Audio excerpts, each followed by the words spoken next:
Welcome to Conversations with IWC's Community Connect.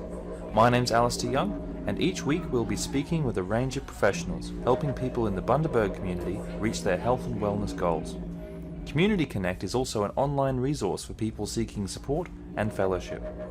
Check us out on iwcndis.com.au to find out more. Welcome back to Community Connect. My name's Alistair Young, and today I'm here with Ryan Marsh, the Community Development Manager for the local area coordinator of the NDIS here in the Bundaberg region. Ryan, thanks very much for being here. Thanks, Alistair. So for the listeners, what does a local area coordinator actually do? Yeah, so as the local area coordinator for our region, we're responsible for delivering the NDIS to participants in the Bundaberg, Childers, Gin areas. That results in us providing, plans for the participants, linking them into necessary services, and continuing to check in with them during the year to make sure that they are accessing those supports that they need. Absolutely. Now, this is a fairly face-to-face kind of role that you guys have. How is the NDIS continuing to roll out under COVID? Is it restricting people's ability to access the scheme? It's definitely been challenging, as for most industries during this time. However, the NDIS provided quite a positive response to the COVID-19 restrictions. So we were able to continue to provide our participants with that necessary support via different methods. So that was over the phone, online, but we definitely made a conscious effort to check in with participants at this time and just continue to, go about our general day-to-day business that we usually have with them. Right. And how many participants have we actually seen come on board since the restrictions? Has it limited the numbers at all? Definitely not. Since the restrictions, we've actually seen in the last quarter over 27,000 people nationally enter the scheme, which actually brings up the overall people now supported by the NDIS to 364,000 people. So it hasn't halted the ability for people to access the scheme. There's been some positive measures put in place by the NDIS to make this happen. So that's with the access request forms now being available online. This allows for wait times to be cut also. That's fantastic. So wait times have been cut. I would have thought that wait times under COVID would be sort of extended, given the challenges around workforce management and whatnot. How long is it actually taking to get on the scheme these days? So yeah, contrary to that, it's actually on average now takes just 3 days for an access decision to be made. With the measures that I just said were put in place, with the access request form online, the increased presence of the local area coordinators in the community assisting people in these areas, we've seen a really dramatic drop in the last 12 months in that. But yeah, just 3 days at the moment on average it's taking for a decision to be made. Now, obviously, the review process is a major part of having an NDIS plan, because people's needs change as their goals shift and as they develop as an individual. How is the inability to engage in as many face-to-face reviews affecting the review process?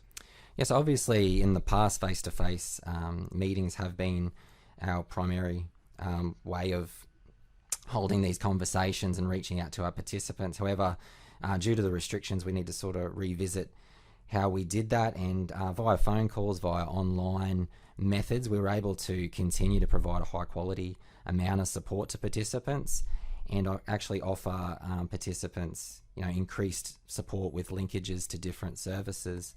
We were also able to offer participants a plan rollover, which means they were able to access the same amount of funding for a further 12 months, because it was acknowledged through the NDIS that participants weren't able to access the amount of supports they usually would due to restrictions.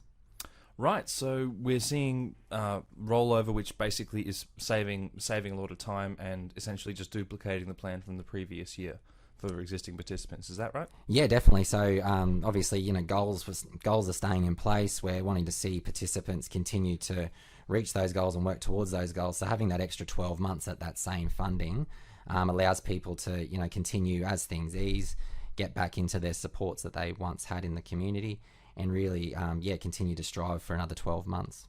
Fantastic. Now, remotely supporting participants is something that has been discussed in various media releases recently. How are we actually doing that here at IWC? So as I said before, on the via phone calls, via online methods, we're actually providing the exact same support as we usually would face to face. So we're able to continue linking people into services, continue completing plan reviews, continue to provide just those follow-up calls to make sure people are okay at this time. So that's how we've been able to navigate that. In terms of other providers in town, the same method has occurred. So participants have been able to continue to access their therapy supports online with the emergence of more telehealth supports. And also other providers have continued to provide group supports and individual supports online to continue that capacity building, which is so important for the participant. Doing that obviously would require some sort of device, right? Exactly right, and the NDIS acknowledged that also quite early on and made it quite flexible within a plan to purchase these electronic devices, which was fantastic for a lot of people because it did provide them with that platform to continue especially their therapy supports, which are so important to maintain at this time. But that's not for all NDIS participants. That's on a case-by-case basis? Is that Definitely, it's still person-centered and still individualised depending on the circumstance. So I definitely suggest that if you are in that situation, to reach out to your local area coordinator and provide some assistance in that area.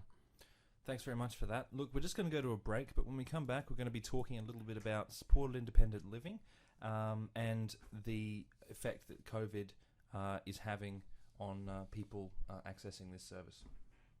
If you're an adult with a hearing impairment, stutter, or are having trouble with your swallow or voice, speech pathology is a helpful treatment option to consider. Bundaberg's IWC Health and Wellbeing Complex offers speech pathology for all ages, including adults and teens. Find out more. Call 1300 492 492. GP referral is not required. IWC is non-government Aboriginal community controlled and offers services to all people, Indigenous and non-Indigenous. Station sponsor. All right, welcome back to IWC Community Connect. I'm here with Ryan Marsh. He is the Community Development Manager for the NDIS Local Area Coordinator team here at IWC. Ryan, thanks for being here. Thanks, Alistair. Now, we've just been talking a little bit about the effect that COVID and the restrictions around it is having on the NDIS and the participants within the scheme. Let's talk a little bit about supported independent living, or SIL. Surely these people would be fairly at risk. What sort of measures are in place to protect them? Definitely. This was acknowledged by the agency early also. So as the local area coordinators, we made a conscious effort, obviously, to contact all our participants, in particular the SIL participants that do sit within our cohort.